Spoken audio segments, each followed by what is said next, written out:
तो आज पढ़ना हमें वैदिक यज्ञ पद्धति। ये आपको पता होगा, आपके सेकंड यूनिट में कुछ यज्ञ लगे हुए हैं, जैसे अग्निहोत्र है, अग्निष्टोम है, दर्शपूर्णमास याग है। तो ये 2, 3, 4, 5 याग आपके लगे हुए हैं सेकंड यूनिट में, जिसका आपको विस्तृत रूप से अध्ययन करना है कि कौन से दिन में किए जाते हैं, कौन से पुरोडास इत्यादि यूज किए जाते हैं इसमें, और इनके देवता कौन होते हैं, सुबह करने चाहिए या शाम के समय में करने चाहिए, किस प्रकार के इसके ऋत्विक वगैरह होने चाहिए। ये सब आपको बहुत विस्तृत रूप से इसके बारे में पढ़ना है। तो ये मैं आपको बता देती हूँ। सबसे पहले वैदिक यज्ञ है। यज्ञ वैदिक ही होते हैं, आपको पता ही है, जब शुरुआत सृष्टि के प्रारंभ से यज्ञ होते आ रहे हैं। तो वही कह रहे हैं कि अथर्वा ऋषि ने सर्वप्रथम यज्ञ पद्धति का आविष्कार किया था। अथर्वा ऋषि, जिन्होंने अथर्ववेद के रचयिता जो माने जाते हैं, जो रचयिता, जो दृष्टा माने जाते हैं, तो ऐसा माना जाता है कि यज्ञ पद्धति का आविष्कार उन्होंने ही किया था। ये मंत्र मिलता उनके लिए, यज्ञ अथर्वा प्रथमः प्रस्तते, कि अथर्वा नाम के जो ऋषि हुए हैं उन्होंने ही यज्ञ पद्धति का सबसे पहले तते मतलब उन्होंने ही इसका आविष्कार किया है, या शुरुआत यज्ञ पद्धति की अथर्वा नाम के ऋषि के द्वारा की गई है। उसके बाद में कह रहे हैं, देवताओं को उद्दिष्ट करके हवि तथा सोमरस द्वारा किया गया हवन याग या यज्ञ कहलाता है। तो यही कह रहे हैं कि जब देवताओं को उद्देश्य करके, किसी भी देवता को, जैसे इंद्र देवता को उद्देश्य करके, वैश्वानर देवता को उद्देश्य कर लेते हैं, अग्नि देवता को, सोम देवता को, यानी किसी भी देवता को उद्देश्य करके जब हम हवि बनाते हैं, यानी उनको जो भी हवि प्रदान करते हैं, सामग्री इत्यादि प्रदान करते हैं, या उसमें चावल इत्यादि, सोमरस इत्यादि का हम भोग लगाते हैं, या हवि से युक्त हम हवन करते हैं, तो वही क्या कहलाता है, वही यज्ञ कहलाता है, या उसी को हम याग कहते हैं।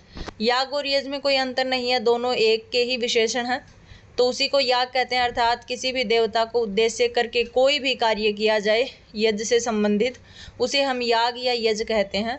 इसके लिए मंत्र आता है, देवताम उद्देश्य द्रव्य त्यागो यागो अभिधीयते, अर्थात देवता इत्यादि को उद्देश्य करके कोई भी द्रव्य का दान किया जाए, या कोई भी द्रव्य को आहुति रूप डाला जाए यज्ञ में, उसी यागो अभिधीयते, वो याग या यज्ञ कहलाता है। अब आगे कहते हैं कि ऐतरेय ब्राह्मण के अनुसार 5 प्रकार के श्रोत यज्ञ होते हैं। अलग अलग होते हैं। श्रोत यज्ञ कहते हैं किसी को स्मार्त यज्ञ कहते हैं। कुछ यज्ञ ऐसे होते हैं जो पाक यज्ञ के अंतर्गत आते हैं, कुछ श्रोत याग के अंतर्गत आते हैं।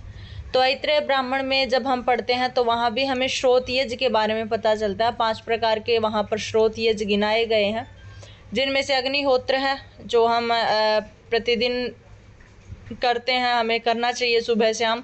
तो ये अग्निहोत्र जो याग है, ये किसके अंतर्गत आता है, श्रोत यज्ञ के अंतर्गत आता है, यानी श्रोत यज्ञ का ही एक भाग है। ऐसे ही दर्शपूर्णमास नामक जो यज्ञ है वो भी श्रोत यज्ञ का एक भाग है। चातुर्मास्य याग हो गया, पशु याग और सोम याग, यानी ये जो 5 याग हैं ये किसके भाग है, श्रोत यज्ञ के भाग। आपसे पूछ लिया जाएगा कि अग्निहोत्र जो याग है वो कौन से याग के अंतर्गत आता है, क्या श्रोत याग के अंतर्गत आता है, पाक याग के अंतर्गत आता है, स्मार्त याग के अंतर्गत आता है। इस प्रकार से कुछ प्रकार के यज्ञ होते हैं, याज होते हैं, जिनके अंतर्गत कुछ कुछ प्रकार के याग रखे गए हैं। तो अग्निहोत्र याग, दर्शपूर्णमास याग, चातुर्मास्य याग, पशु याग और सोम याग, ये 5 प्रकार के जो याग हैं, ये पांचों के पांचों श्रोत यज्ञ के अंतर्गत आते हैं। और इनका वर्णन हमें ऐतरेय ब्राह्मण आप जानते होंगे, ऋग्वेद का ब्राह्मण है। इतरा के पुत्र महिदास ने इनको लिखा है, 40 अध्याय हैं इसमें। तो वहीं इसी में ही 5 श्रोत यज्ञों का वर्णन मिलता है, जिसमें अग्निहोत्र, दर्शपूर्णमास, चातुर्मास्य याग, पशु याग और सोम याग इत्यादि 5 प्रकार के 5 याग होते हैं। अब इससे आगे कह रहे हैं, एक सेकेंड, इसके बाद में है स्मृति एवं कल्प ग्रंथों के अनुसार श्रोत एवं स्मार्त यागों की संख्या 21 मानी गई है। ये कहते हैं कि स्मृतियाँ आपको पता है कि मनुस्मृति होगी, नारद स्मृति है, याज्ञवल्क्य स्मृति है, कल्प, बहुत सारी स्मृतियाँ हैं उनके अनुसार। और आगे कह रहे कल्प ग्रंथों के अनुसार। अब कल्प ग्रंथ आप जानते होंगे, कल्प के अंतर्गत 4 ग्रंथ आते हैं, जिसमें हम श्रोत होता है, श्रोत याग हो जाते हैं, और गृह्य याग है, शुल्ब सूत्र हैं, ये सारे जो गृह्य सूत्र, शुल्ब सूत्र इत्यादि हैं वो कल्प ग्रंथों के ही भाग हैं। तो वही कह रहे हैं कि स्मृति और कल्प ग्रंथों के अनुसार श्रोत याग जो हमने ऊपर पढ़े हैं अभी 5 प्रकार के, और स्मार्त यागों की संख्या बताते हैं कि ये 21 इनकी संख्या मानी जाती है, कि कुछ इसके अंतर्गत श्रोत याग के अंतर्गत आते हैं, कुछ स्मार्त याग के अंतर्गत आते हैं। मतलब इन दोनों के अंतर्गत आने वाले जो यज्ञ हैं या याग हैं उनकी संख्या 21 मानी गई है। और इन 21 संख्याओं को 3 भागों में बांटा गया है। इसमें 3 संस्थाएं बनती हैं। अब आपको 3 संस्था बताएंगे कि 3 संस्था कौन सी हैं और कौन सी, जैसे एक पाक संस्था बन जाएगी, उसके अंतर्गत 6-7 यज्ञ आ जाएंगे। एक संस्था अलग से फिर बन जाएगी, उसके अंतर्गत 7 यज्ञ फिर आ जाएंगे। तो इस प्रकार से 3 संस्थाओं के अंतर्गत 21 याग आते हैं। सबसे पहले पाक संस्था। अब पाक संस्था के अंतर्गत क्या आते हैं? 7 प्रकार के याग आते हैं। पाक संस्था इन्हीं की संस्था है। श्रोत याग और स्मार्त याग के अंतर्गत बनी हुई एक संस्था है जिसको पाक यज्ञ संस्था के नाम से कहते हैं। और इस पाक यज्ञ संस्था में कौन से याग आते हैं? तो कहते हैं औपासन होम जो होता है वो भी पाक यज्ञ संस्था का भाग है। वैश्वदेव, पार्णव, अष्टका, मासिक श्राद्ध, श्रवणा और शूलगव। आपसे पूछ लेंगे कि श्रवणा याग किसके अंतर्गत आता है? तो पाक यज्ञ संस्था के अंतर्गत आता है। वैश्वदेव यज्ञ पूछ लेंगे तो किसके अंतर्गत आता है? तो पाक संस्था के अंतर्गत आता है। तो ये श्रोत याग और स्मार्त याग की बनी हुई 3 संस्थाएं हैं। उन संस्थाओं में सबसे पहले संस्था है पाक संस्था, जिसको पाक यज्ञ संस्था के नाम से जानते हैं। तो उसमें ये 7 के 7 याग आते हैं। औपासन होम, वैश्वदेव होम, पार्णव होम, अष्टका होम, मासिक श्राद्ध और श्रवणा और शूलगव। इस प्रकार से ये पाक संस्था के अंतर्गत आने वाले 7 प्रकार के यज्ञ कहलाते हैं। ये काफ़ी इम्पोर्टेंट है क्योंकि इसमें सारे के सारे वो याग हैं जो आपने हमेशा पढ़े लिखे भी होंगे और आपके 2-3 याग तो लगे हुए भी हैं। तो दूसरी संस्था है हवीर यज्ञ संस्था। ये भी श्रोत और स्मार्त याग के अंतर्गत ही आती है। तो ऊपर हमने पाक संस्था पढ़ी जिसमें 7 यज्ञ आते हैं, क्योंकि हमने ऊपर पढ़ा था कि श्रोत याग और स्मार्त याग के अंतर्गत 21 संख्याएं मानी जाती हैं और उनको 3 भागों में बांटा गया है, 3 संस्थाओं में बांटा गया है। तो पहली संस्था हमने पढ़ी कि पाक संस्था है जिसमें वैश्वदेव इत्यादि याग हमने पढ़े। अब दूसरी संस्था है हवीर यज्ञ संस्था। हवीर यज्ञ संस्था के अंतर्गत भी 7 प्रकार के याग आते हैं।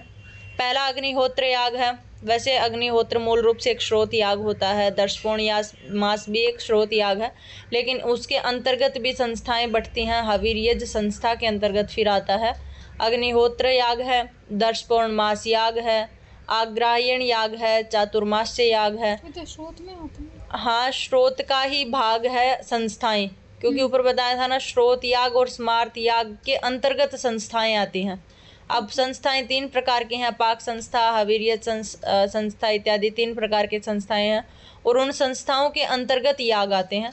तो जो अग्निहोत्र याग है, दर्शपूर्ण मास याग है, आग्रायण याग है, चातुर्मास्य याग है, निरूढ़ पशुबंध याग है, सौत्रामणि याग और पिंड पितृ यजादिक होम याग है, दर्वी होम है। तो ये 7 के 7 जो होम है वो हवीर यज्ञ संस्था के अंतर्गत आते हैं। तो ये आपको महत्वपूर्ण है, बहुत ज़्यादा आपको याद रखना है, क्योंकि इसके अंतर्गत रखने वाले अग्निहोत्र याग, दर्शपूर्ण माग, चातुर्मास्य याग, ये सारे आपके नेट के सब्जेक्ट सिलेबस में दिए हैं। ये आपको स्पेशली रूप से पढ़ने हैं। तो आपको पता होना चाहिए कि अग्निहोत्र जो याग है वो किसका भाग है, दर्शपूर्ण मास किसका भाग है। तो याद रखना है हवीर यज्ञ संस्था के अंतर्गत 7 याग आते हैं, जिनमें अग्निहोत्र, दर्शपूर्ण मास, आग्रायण, चातुर्मास्य, निरूढ़ पशुबंध, सौत्रामणि, पिंड पितृ यजादिक, दर्वी होम, ये 7 प्रकार के याग इसके अंतर्गत आते हैं। अब अगली संस्था है सोम संस्था। तो आपने देख लिया होगा 3 संस्थाएं थी। पहली थी पाक यज्ञ संस्था, दूसरी थी हवीर यज्ञ संस्था और तीसरी संस्था सोम संस्था। अब सोम संस्था के अंतर्गत भी 7 याग आते हैं, जिसमें से अग्निष्टोम है। अग्निष्टोम भी आपको पढ़ना है, बहुत अच्छे तरीके से पढ़ना है, आपके नेट में लगा हुआ है। आगे कह रहे हैं अत्यग्निष्टोम याग, अक्थ्य याग, षोडशी याग, वाजपेय याग, अतिरात्र याग और आप्तोरियाम याग। ये सारे मुझे लगता है आपने सबके सब नाम सुने होंगे, क्योंकि जनरली हम ये सारे पढ़ते हैं। तो अग्निष्टोम तो आपके लगा हुआ है। तो आपसे पूछ लिया जाएगा कि अग्निष्टोम जो याग है वो कौन सी संस्था के अंतर्गत आता है, तो आपको बताना है ये सोम संस्था का ही एक भाग है। तो इस प्रकार से अत्यग्निष्टोम, अक्थ्य, षोडशी, वाजपेय, अतिरात्र, आप्तोरियाम, ये 7 प्रकार के जो याग हैं वो सोम संस्था के अंतर्गत गिनाए गए हैं। तो आपको मूल रूप से याद रखना है कि श्रोत याग और स्मार्त यागों का जो वर्णन आता है यह यज्ञों का जो वर्णन आता है वो आपको ऐत्रेय ब्राह्मण में मिलता है। और श्रोत याग और स्मार्त याग हमने पढ़े, इनकी संख्याएं 21 मानी जाती हैं। और 21 संस्थाओं को हम बांटते हैं 3 संस्थाओं में। अब 3 संस्था में बांटते हैं। पहली हवीर्यज संस्था है, सोम संस्था है और पाक संस्था है। तीनों में पाक संस्था के अंतर्गत भी 7 याग आते हैं, हवीर्यज के अंतर्गत भी 7 याग आते हैं और सोम संस्था के अंतर्गत भी 7 याग आते हैं। जो हमारी हवीर्यज संस्था है, सोम संस्था है, इसमें से कुछ याग ऐसे हैं जो हमारे सिलेबस में दिए गए हैं, तो वो हमें बहुत अच्छे से याद रखने हैं कि अग्निहोत्र याग और दर्शपूर्ण याग इत्यादि हैं वो हमारे हवीर्यज संस्था के अंतर्गत गिनाए गए हैं। और अग्निष्टोम याग जो है वो हमारा सोम संस्था के अंतर्गत गिनाया गया है। तो ये आपको ध्यान में रखना है। अब कह रहे हैं अग्नि 2 प्रकार की होती है, एक स्मार्ताग्नि होती है और एक श्रोत्राग्नि होती है। आपने पढ़ा होगा। अग्नि 3 प्रकार की होती है। नहीं, वो अलग से अग्नि होती है, वो दक्षिणाग्नि, गार्हपत्य अग्नि, वो 4 प्रकार की अलग से भी होती है। लेकिन शुरुआत में बता रहे हैं अग्नि 2 प्रकार की होती है, एक स्मार्ताग्नि होती है और एक श्रोताग्नि होती है। अब कह रहे हैं कि इसमें जो स्मार्ताग्नि में किया जाता है उसके लिए कह रहे हैं कि इसमें किया जाने वाला जो यज्ञ होता है वो पाक यज्ञ कहलाता है। अब पाक यज्ञ के अंतर्गत आपने 7 यज्ञ पढ़े होंगे, वो सारे के सारे स्मार्ताग्नि के ही यज्ञ हो जाएंगे। ठीक है, हमने पढ़ी थी कि श्रोत याग और स्मार्त यागों की कुल संख्या 21 है। अब 21 में से 7 याग, क्योंकि पाक यज्ञ के अंतर्गत 7 याग आते हैं, तो 7 यागों का जो है वो कौन करता है, स्मार्ताग्नि से किए जाने वाले याग होते हैं। और श्रोताग्नि में कह रहे हैं कि श्रोताग्नि में किए जाने वाला यज्ञ हवीर्यज और सोमयज्ञ कहलाते हैं। मतलब वहीं आपको पता चल गया होगा, हवीर्यज के अंतर्गत 7 याग आते हैं और सोम यज्ञ के अंतर्गत भी 7 यज्ञ आते हैं, यानी कुल 14 जो यज्ञ होते हैं वो श्रोताग्नि के अंतर्गत आते हैं और 7 जो यज्ञ होते हैं वो स्मार्ताग्नि के अंतर्गत आते हैं। आगे कह रहे कि हवीर याग में दूध, दही, पायस, पुरोडास आदि हविष अन्नों की आहुतियाँ दी जाती हैं तथा सोम यागों में सोमरस की प्रस्तुति देवताओं को समर्पण होता है। तो ये आपको समझ आ गया होगा, जो हम हवीर याग करते हैं, हवीर याग यानी जिसमें हम अग्निहोत्र याग करते हैं, चातुर्मास याग करते हैं, दर्शपूर्णमास इत्यादि याग करते हैं, तो उनमें क्या होता है, या तो हम दूध की आहुति देते हैं, कहीं दही की देते हैं, कहीं पयस की, पुरोडास इत्यादि बना करके हम आहुतियाँ प्रदान करते हैं देवताओं को। लेकिन जो सोमयाग होते हैं, जिसमें सोमयाग में आपने सबसे पहले पढ़ा था अग्निष्टोम याग, षोडशी याग, अक्थ्य याग, तो ये जो याग होते हैं जो सोमयाग के अंतर्गत 7 प्रकार के यज्ञ आते हैं, उनमें क्या होता है, देवताओं को उद्देश्य करके सोमरस की प्रस्तुति की जाती है, सोमरस डाला जाता है आहुति के रूप में, तो वो क्या होता है, वो सोमयज्ञ कहलाता है। अब ये है, देखो आप कह रहे थे ना कि 3 प्रकार की अग्नि होती है, तो ये जो श्रोता अग्नि होती है 4 प्रकार की होती है। आपने पढ़ा होगा हर जगह की अग्नि 3 प्रकार की होती है, गार्हपत्य अग्नि, आहवनीय अग्नि और दक्षिणाग्नि, ये आपने सुना होगा। लेकिन ये भी किसी का भाग है, श्रोताग्नि का भाग है। ठीक है, शुरुआत में हमने पढ़ा कि अग्नि 2 प्रकार की होती है, एक श्रोत अग्नि होती है और एक स्मार्त अग्नि होती है। तो स्मार्त अग्नि का कोई भाग नहीं बताया, स्मार्त अग्नि में केवल पाक यज्ञ किए जाते हैं और श्रोत अग्नि में हवीर यज्ञ और सोम यज्ञ किए जाते हैं, यानी 14 प्रकार के यज्ञ किए जाते हैं। अब कह रहे कि जो श्रोत अग्नि होती है उसके 4 प्रकार होते हैं, यानी वो 4 प्रकार की होती है। एक गार्हपत्य अग्नि आपने सुना होगा, एक आहवनीय अग्नि होती है, एक दक्षिणाग्नि होती है और एक होती है साम्याग्नि। ठीक है, ये आपको बहुत इंपॉर्टेंटली याद रखना है, क्योंकि ये हर जगह आपसे पूछा जाता है कि अग्नि कौन कौन सी होती हैं। तो आप गार्हपत्य अग्नि, आहवनीय अग्नि, दक्षिणाग्नि और साम्य अग्नि, ये कोई ज़्यादा डीप में पूछे तो आपको बताना कि ये श्रोत अग्नि के भाग हैं, वरना तो नॉर्मली यही पूछा जाता है कि इनमें से अग्नि कौन सी नहीं है। तो 4 अगर याद होंगे आपको तब बता पाओगे कि कौन सी नहीं है, तो ये आपको ध्यान में रखनी है। अब आपको सबसे पहले पढ़ना अग्निहोत्र याग, क्योंकि आपके नेट में लगा हुआ है अग्निहोत्र याग, दर्शपूर्णमास याग और अग्निष्टोम याग, ये तीनों याग आपको मोस्टली रूप से पढ़ना है। बाकी तो आपने 21 संख्याओं के याग पढ़े हैं, यज्ञ पढ़े हैं कि षोडशी याग होता है, उक्थ्य याग होता है, वाजपेयी याग होता है। तो इस प्रकार से बहुत सारे याग आपने पढ़े हैं। कोई पाक संस्था के अंतर्गत आता है, कोई हवीर संस्था के अंतर्गत आता है, कोई सोम संस्था के अंतर्गत आता है। लेकिन हमें मेन पढ़ने अग्निहोत्र, अग्निष्टोम, दर्शपूर्णमास इत्यादि ये याग कुछ हैं जो लगे हुए हैं, वो हमें मोस्टली रूप से पढ़ने हैं, विस्तृत रूप से इनका अध्ययन करना है। तो सबसे पहले है अग्निहोत्र याग। अग्निहोत्र याग किसे कहते हैं, तो ये बहुव्रीहि समास में बनता है। कह रहे अग्नये होत्रम अत्र इति बहुव्रीहि, अग्निहोत्र जहाँ पर किया जाता है, अग्नि से होम जहाँ पर किया जाता है, वो बहुव्रीहि मास में अग्निहोत्र याग होता है। आगे कहते हैं कि अग्निहोत्र 2 प्रकार का होता है, एक मास साध्य होता है और एक यावत जीवन साध्य होता है। आपको शब्दों से ही पता चल रहा होगा, मास साध्य यानी मास पर्यंत चलने वाला, मास यानी महीने तक चलने वाला याग, और कुछ कुछ ऐसे होते हैं जो यावत जीवन पर्यंत तक का कहते हैं कि हम जीवन पर्यंत रहेंगे, तब तक जीवित रहेंगे, तब तक हम याग करेंगे। तो यही कहा गया कि अग्निहोत्र जो याग होता है वो 2 प्रकार का होता है, एक मास साध्य होता है और एक यावत जीवन साध्य होता है। आगे कह रहे कि मास साध्य 1 महीने तक नियमित रूप से किया जाता है। ऐसा नहीं कि आप 1 महीने के अंदर एक दिन छोड़ दें कि आज चलो रविवार है तो हम छोड़ सकते हैं, नहीं। आप अगर मास साध्य याग कर रहे हैं तो आपको 1 महीने तक नियमित रूप से, अगर आप चाहते हैं कि सुबह शाम वो नियमित रूप से चले, तो आपको 1 मास तक नियमित रूप से वो सुबह और शाम आपको हवन करना पड़ेगा।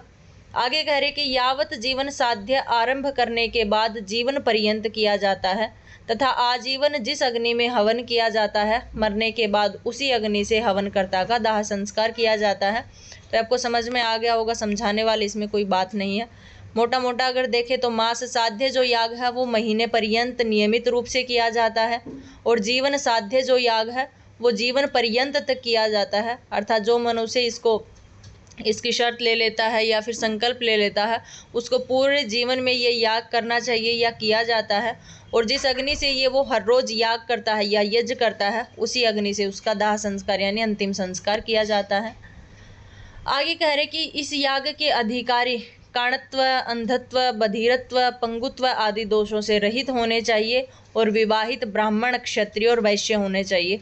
तो इससे आपको पता चल गया होगा कि कोई मनुष्य बहरा है, कोई मनुष्य अंधा है, कोई लंगड़ा इत्यादि है, या फिर कोई काना इत्यादि है, उसको ये याग नहीं करना चाहिए, यानी वो इस यज्ञ का अधिकारी नहीं है। इन सब दोषों से अगर मुक्त है, कोई लंगड़ा नहीं है, कोई बहरा नहीं है, कोई अंधा नहीं है, कोई काना नहीं है, वो इस यज्ञ का अधिकारी है। और आगे कहा कि ये जो यज्ञ है यानी अग्निहोत्र जो याग है वो एक विवाहित ब्राह्मण को करना चाहिए, क्योंकि याग कभी भी पत्नी के बिना अपूर्ण नहीं होता, इसलिए बोलते ना सपत्नीक याग, पत्नी के साथ किया जाता। पत्नी तभी होगी जब विवाहित होगा, तो या ब्राह्मण कर सकता है, क्षत्रिय भी विवाहित हो अपनी सपत्नीक कर सकता है, और वैश्य भी सपत्नीक यानी विवाहित हो तब अग्निहोत्र याग कर सकता है। तो इन सब के अलावा आपको पता ही है कि शूद्र छूट गया है, मतलब शूद्र को ये याग करने की अनुमति नहीं है, या शूद्र इस याग का अधिकारी नहीं होता है। आगे कह रहे अग्निहोत्र के बारे में, कह रहे ब्राह्मण को वसंत में करना चाहिए क्योंकि ऋतुएं बटी हुई हैं। तो वही कह रहे कि ब्राह्मण जब ये हवन करता है यानी अग्निहोत्र याग करता है तो ब्राह्मण को वसंत ऋतु में करना चाहिए, क्षत्रिय को ग्रीष्म ऋतु में और वैश्य को शरद ऋतु में अग्नाधान करके यज्ञ का आरंभ करना चाहिए।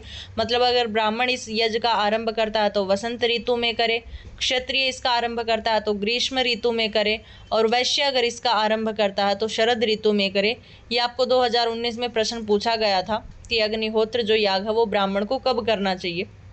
तो ये आपको याद रखनी है कि ब्राह्मण वसंत में करे, क्षत्रिय ग्रीष्म ऋतु में करे और वैश्य शरद ऋतु में इसकी अग्नि का आधान करना चाहिए। अब कहते हैं अग्नि 3 प्रकार की होती है, एक गार्हपत्य अग्नि होती है, एक दक्षिणाग्नि होती है और एक आह्वनीय अग्नि होती है। कहते हैं इन तीनों प्रकार की अग्नियों का आधान करने का अलग अलग स्थान या अलग अलग मंत्र निश्चित होते हैं। पता ही है 3 अग्नियाँ अलग अलग हैं, तो गार्हपत्य अग्नि का जब आधान करेंगे तो अलग स्थान होगा, अलग मंत्र होंगे। ऐसे ही दक्षिणा अग्नि जब होगी तो अलग मंत्र होंगे, अलग स्थान होगा। ऐसे ही आह्वनीय जो अग्नि होगी वो अलग मंत्र, अलग दिशाएं या अलग स्थान होगा। अब इसका स्थान बताते हैं। कह रहे आह्वनीय अग्नि पूर्व दिशा में होनी चाहिए, ये आपको याद रखना, ये भी प्रश्न आ चुका है। आह्वनीय जो अग्नि होती है उसका आधान हमेशा पूर्व दिशा में होता है। दक्षिणा अग्नि जो होती है उसका आवाहन या आधान हमेशा दक्षिण दिशा में होता है, और गार्हपत्य जो अग्नि होती है उसका दिशा हमेशा पश्चिम दिशा में उसकी स्थापना करके उसमें सायं और प्रातः दोनों समय अग्निहोत्र किया जाता है। यानी अग्निहोत्र जो किया जाता है वो 3 अग्नियों से किया जाता है, या तो गार्हपत्य अग्नि जो हम पश्चिम दिशा की ओर है, दक्षिणाग्नि से कर सकते हैं, दक्षिणाग्नि का आधान करेंगे तो दक्षिण दिशा की ओर हो जाएगी, और आह्वनीय अग्नि का जब आधान करके अग्निहोत्र करेंगे तो वो पूर्व दिशा की ओर हमें उसकी स्थापना करनी चाहिए।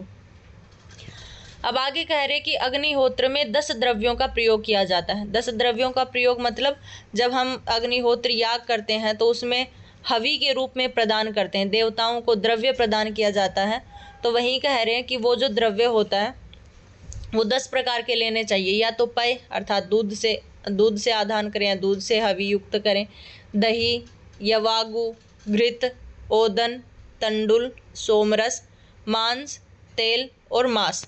ये 10 प्रकार के द्रव्य हैं जो हमें हवि युक्त होते हैं या हम सामग्री के रूप में डाल सकते हैं। आगे कह रहे परंतु वर्तमान कलयुग में दूध, तंडुल या यवागु से ही होम शिष्टाचार प्रसिद्ध है। मतलब आजकल अगर कलयुग में करते हैं तो या तो दूध से हवि प्रदान करते हैं या तंडुल यानी चावल इत्यादि बना लेते हैं या यवागु इत्यादि पका लेने से ही मात्र हमारा जो हवन होता है वो प्रसिद्ध या शिष्टाचार से हमारा स्थित हो जाता है। आगे कहते हैं कि अग्निहोत्र में एक ऋत्विक नित्य हवन करवाए या फिर यजमान जानता हो तो स्वयं भी कर सकता है। अगर यजमान स्वयं जानता है, जैसे मैं ये यज्ञ कर रही हूँ तो अगर मैं इसकी जाता हूँ तो मैं खुद भी यजमान बन सकती हूँ। और अगर मैं नहीं जानती इस सब के बारे में तो मैं एक नित्य रूप से एक यजमान रख लूँ या एक ऋत्विक रख लूँ जो मेरा पूरे मास पर्यंत तक या जीवन पर्यंत तक मेरा हवन चलवाता रहे या याग करवाता रहे। आगे कह रहे परंतु अमावस्या की रात्रि में यवागु द्रव्य से यजमान स्वयं ही याग करें। मतलब कह रहे हैं कि बाकी दिनों में या बाकी पूरे महीने तक ऋत्विक यज्ञ कर सकता है, लेकिन जब अमावस्या की जो रात्रि होती है उसमें यवागु रूपी द्रव्य डालना चाहिए और यजमान स्वयं को ही अग्निहोत्री याग करने की अनुमति है। यानी वो अपने किसी ऋत्विक से या किसी और से न करवाए, वो स्वयं ये याग करें। आगे कह रहे हैं कि प्रथम दिन पूर्वोक्त 10 द्रव्यों में से जिस द्रव्य से अग्निहोत्र करें उसी द्रव्य से आजीवन यह याग करना चाहिए। तो ये आप समझ गए होंगे कि आपने 10 द्रव्य जो पढ़े थे, दूध, दही, पेय, यवागु इत्यादि, तंडुल, मांस, तेल इत्यादि। तो कह रहे कि जिस दिन पहले दिन जब अग्नि का आधान करते हैं और जिस दिन जो द्रव्य पहले दिन में डाल दिया जाता है, या तो दूध से आहुति दी जाती है या दही से आहुति दी जाती है, तो आजीवन पर्यंत करें या फिर जितने दिन तक हम अग्निहोत्री याग करें उसमें वही आहुति का प्रयोग करना चाहिए। ऐसा नहीं कि हम बदल सकते हैं। जो द्रव्य प्रथम दिन में हमने डाला है सामग्री के युक्त उसमें, तो वैसा ही द्रव्य हमें आजीवन डालते रहना चाहिए। आगे कह रहे कि प्रथम होम जिस दिन अग्नि आधान करें उसी दिन सायंकाल करना चाहिए। मतलब पहले सुबह के समय में अग्नि का आधान कर दे, चाहे गारह पत्ते अग्नि का आधान करे, चाहे दक्षिणा अग्नि का, चाहे आह्वनी अग्नि का, उसी सायंकाल से हमें हवन का प्रारंभ कर देना चाहिए। आगे कह रहे कि प्रातःकालीन अग्निहोत्र याग के सूर्य मुख्य देवता तथा सायंकालीन अग्निहोत्र के मुख्य देवता अग्नि कहे जाते हैं। यानी सुबह जब अग्निहोत्र याग करते हैं तो सुबह जब आहुति देते हैं तो मुख्य रूप से हमें सूर्य देवता की आहुति देनी चाहिए। और सायंकालीन जब अग्निहोत्र याग करते हैं, क्योंकि आपको पता है अग्निहोत्र याग करने का जो समय है वो सुबह और शाम दोनों का समय में है। अग्निहोत्र याग हमें सुबह प्रातःकाल भी करना चाहिए और सायंकालीन भी करना चाहिए। लेकिन जब हम प्रातःकाल करें तो सूर्य देवता को मुख्य रूप से मान करके आहुति दें, और जब हम सायंकाल को आहुति दें या सायंकाल को हम जब हवन करते हैं तो हमें अग्नि देवता को मुख्य रूप से मानना चाहिए। और कहते हैं कि दोनों ही समय में अग्निहोत्र के अंग देवता प्रजापति कहे जाते हैं। यानी सुबह मुख्य देवता सूर्य हैं लेकिन अंग देवता यानी गौण देवता प्रजापति हैं। ऐसे ही सायंकालीन अग्निहोत्र में मुख्य देवता अग्नि देवता हैं और अंग देवता यानी गौण देवता हैं वो प्रजापति हैं। ये दोनों बातें आपको बहुत अच्छे से ध्यान में रखनी है कि प्रातः काल के देवता मुख्य रूप से सूर्य हैं और सायंकाल के मुख्य रूप से अग्निहोत्र के देवता अग्नि देवता हैं, लेकिन दोनों समय में गौण देवता यानी गौण रूप से प्रजापति की आहुति दी जाती है। आगे कह रहे कि आधान के बाद प्रथम पौर्णमासी के दिन दर्श पौर्णमास का याग का भी आरंभ कर देना चाहिए। यानी जिस दिन से हम अग्निहोत्र याग कर रहे हैं उसके पश्चात आने वाली कोई सी भी पौर्णमासी हो, जब से शुरुआत से जब पौर्णमासी का दिन आता है, पूर्णिमा का दिन आता है, उस दिन से हमें दूसरा याग यानी दर्श पौर्णमासी याग भी शुरू कर देना चाहिए। तो ये अग्निहोत्र के बारे में थोड़ा वर्णन था। तो यहाँ तक अग्निहोत्र के बारे में हमने पढ़ा। अब अगला है अग्निष्टोम याग।